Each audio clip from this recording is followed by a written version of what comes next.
Figure it out. Hello, this is Adam Koralik with FigureItOut Productions. The following video is part of our Quick Shoot series. Hey guys, got a package here. It came from the UK, a store called retrotowers.co.uk. And, well, why don't I just go ahead and open this up and then we'll talk a bit about it. Right there. And inside, we have wrapping. We get past all this. Although I guess you guys kind of know because you saw the title of the video. This is the Everdrive N8. This is a Famicom Everdrive cartridge. Like I said, from retrotowers.co.uk. So, some of you might recall in the past, I actually got a different Everdrive. This is the Turbo Everdrive, which I also got from Retro Towers. It basically is just a flash cartridge. You preload it, like in this case, there's an SD card here. Then it's a little mini SD card. And you load it up with like ROMs of all the games ever made for that system. In this case, TurboGrafx 16 or PC Engine. And in this case, the Famicom or the NES. And you load it all up, and you've got every single game ever for that system all on one cartridge, which is fantastic.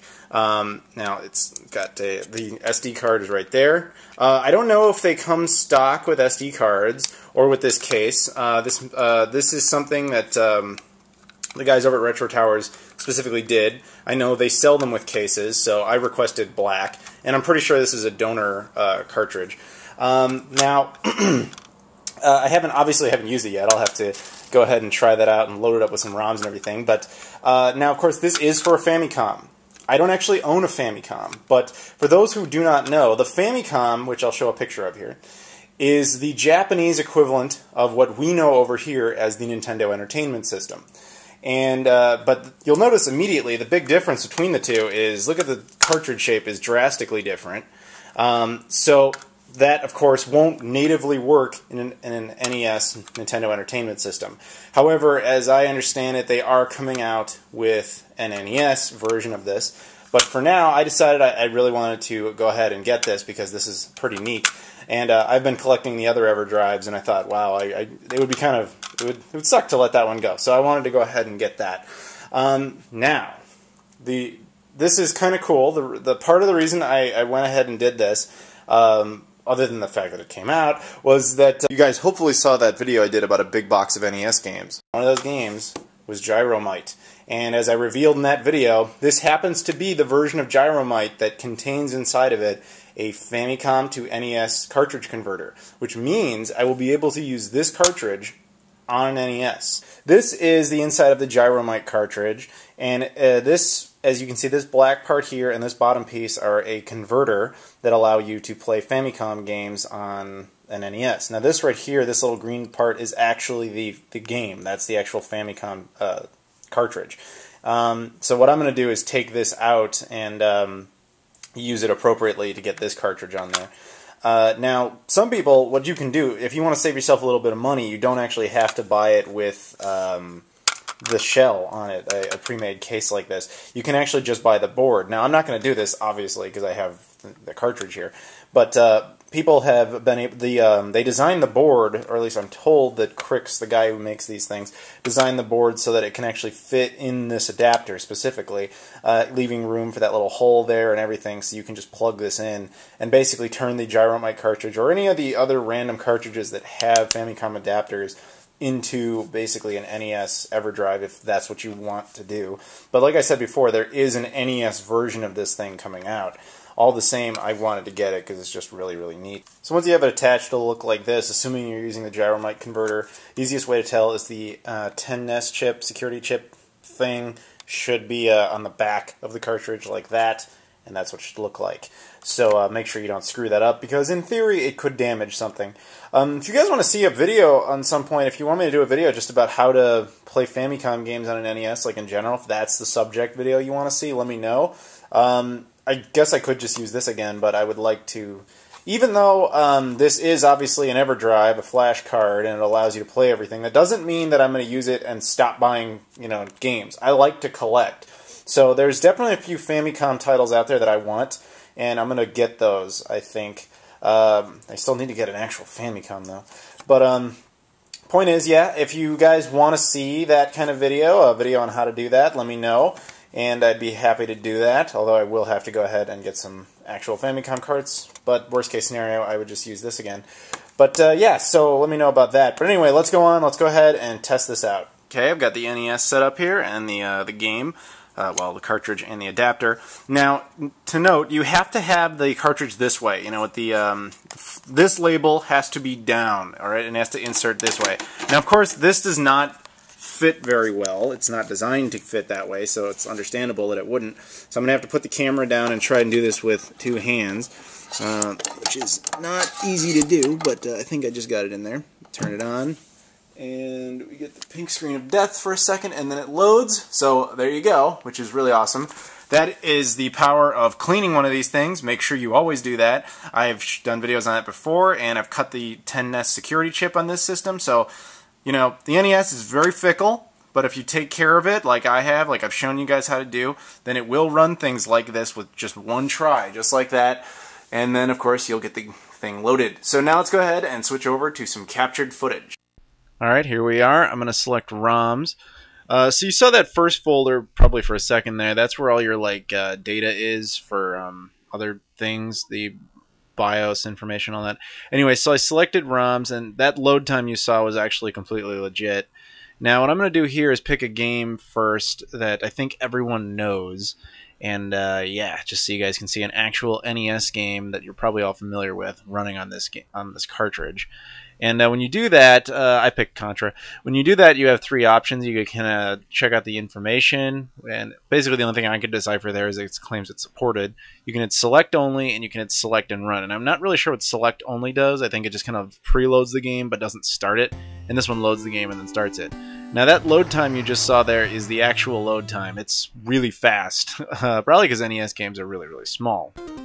So yeah, I will sit here and play Contra for a second, and you can see it looks pretty good. I mean, it looks just as good as you would expect. It's the NES version. So yeah, you got that going for it. This is, of course, being recorded via composite, because, yeah, why not push the NES to its max? Now, you guys probably noticed a little bit ago that I was running, you saw a bunch of folders with different letters. Now, when you put your ROMs in there, there's a limit to how many it can handle on a page, and there's a limit to how many pages you can have. So the most logical thing you can do is to create folders to contain every, you know, I grouped it based on letters. I just thought that was the simplest way to go. So, like, create one folder for A, B, C, D, and so on. Yeah, so I died at Contra, I sucked at that. But like I said, you can see all those letters there, and that helps to make sure you get the maximum amount of games displayed. Now I'm going to show you this thing running a game that was exclusive to the Famicom. It was never brought over here, and it's one that I'm definitely going to have to get my hands on. Even though I have this thing, it doesn't matter, I still want to collect actual games. And you're going, what is this? Why would you want this? Recognize her? Oh man, if you're a child of the 90s, there's no way you couldn't. It's Rita Repulsa from the Mighty Morphin Power Rangers. Interestingly, though, for those who don't know, the Mighty Morphin Power Rangers was actually an old Japanese show, and they brought it over here and used a lot of the Power Rangers footage from the Japanese show and filmed the American stuff. And the reason you don't recognize that guy is because he wasn't in the American version. They completely edited him out in favor of Zordon, who was never part of the original show. And here, I guess they're telling him, like, oh, you're going to have a mission to stop Rita, or whatever her name was in the Japanese show. Now, interestingly, the Yellow Ranger is not a girl in the Japanese version of the show. It is actually a guy, which was always really funny. And sadly for all of us out there, all us fans of Mighty Morphin Power Rangers, Hui Trang, who I might be pronouncing her name incorrectly, who played the Yellow Ranger originally, is actually dead. I don't know if you guys knew that. She died just before 9/11, actually. So she's been dead for like 12 years now. Yeah, she's been dead for a while, which really sucks. But so there's no chance of any kind of Mighty Morphin Power Rangers reunion, at least not like a full one. Which is sad, but that has nothing to do with the game. Yeah, anyway, so I've played this game before on emulators. It is notoriously difficult. Emulators, I played this on like the Dreamcast with like an NES emulator, though of course I prefer actual hardware. And when you go along further, you get to play as different characters. You don't have to just play as the Yellow Ranger the whole time. Now, I want to make sure people out there understand, this is not an emulator in any way, shape, or form. This is actual, true, legitimate hardware. Everything about it is hardware perfect. It's incredible. There is no emulation of any kind. So for reasons like that, it's just really, really neat. And I mean, imagine having a cartridge like this when you were a kid. You would have killed for something like this.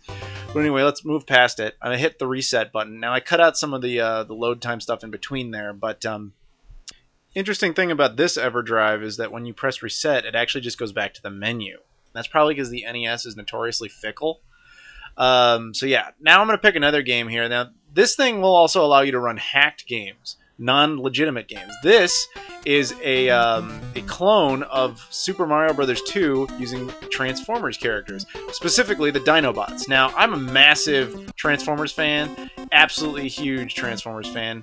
And back in the day, I mean, not even that long ago, like, there was almost no cultural references to the Transformers anymore. Like, you know, you had Beast Wars was on TV, and I love that show, by the way.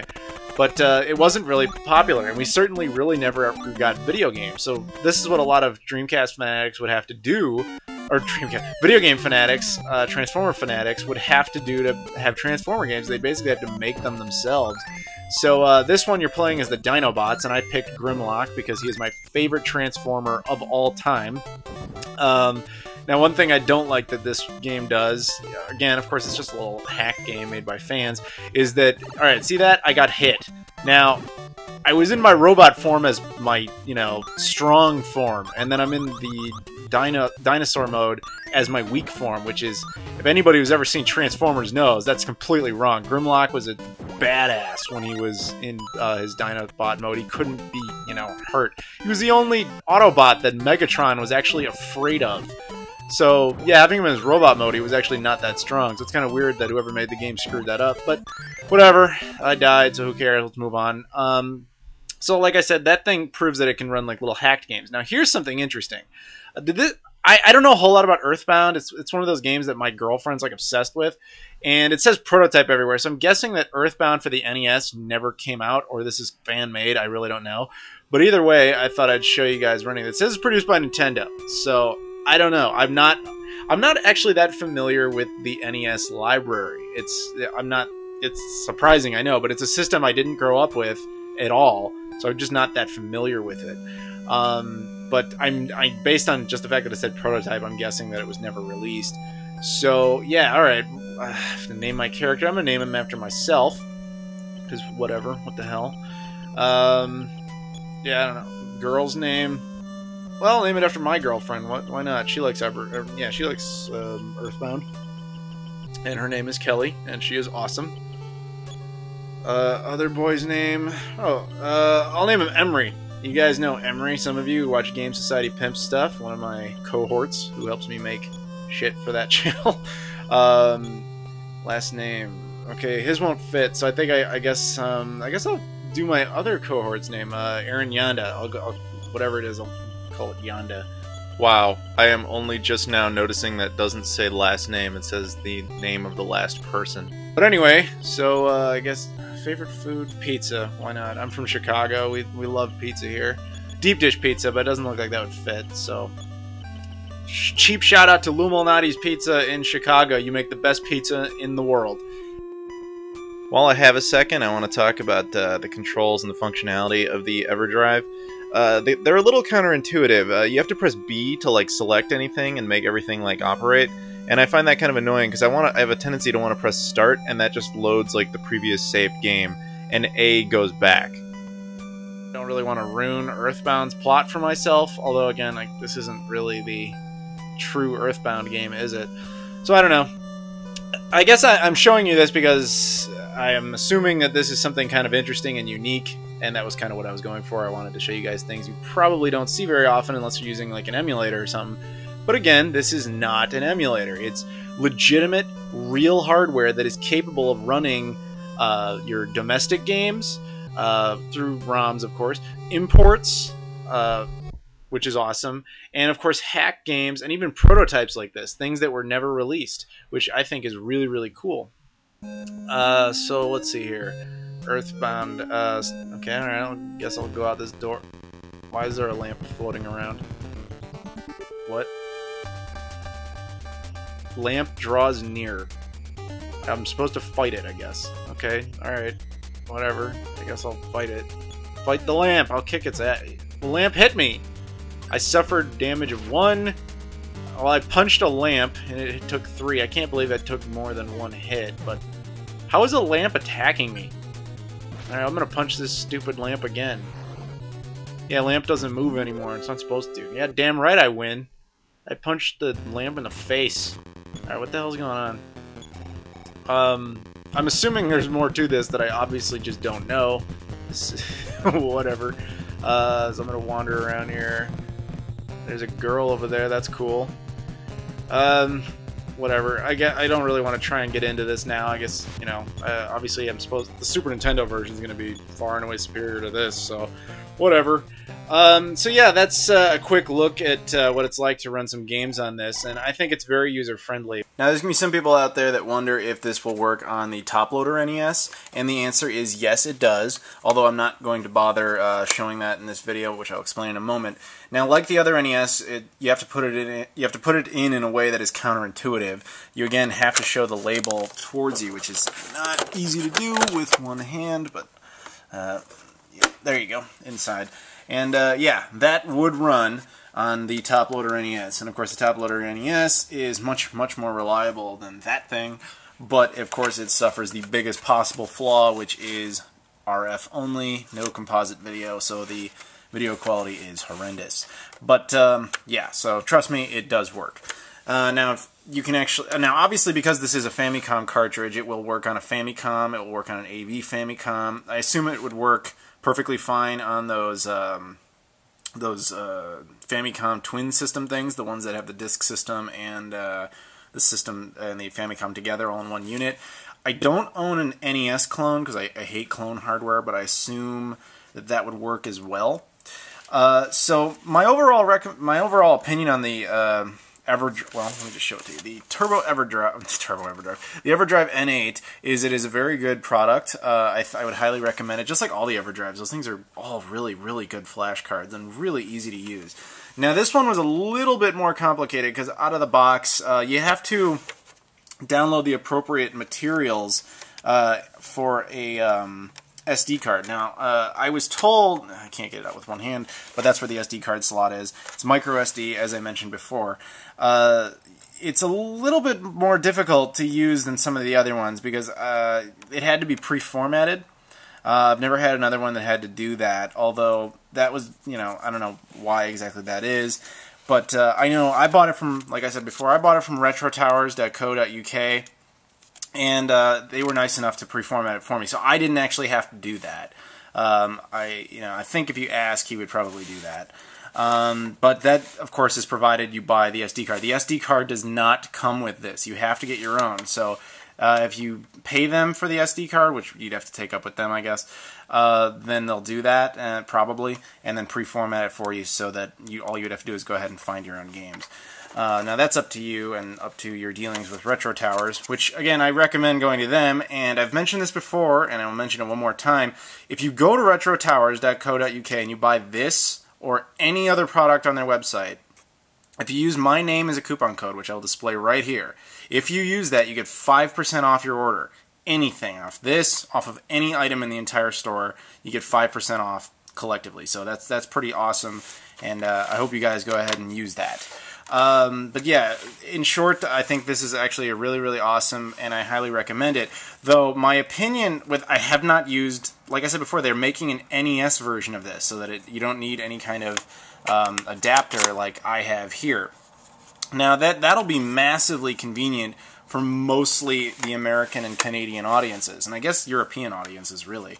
It is really cool that they decided to make a Famicom version of this, but it's also kind of strange because the Famicom really was only popular in Japan. I mean, for the most part, I could be wrong, but I think in the rest of the world kind of used the NES.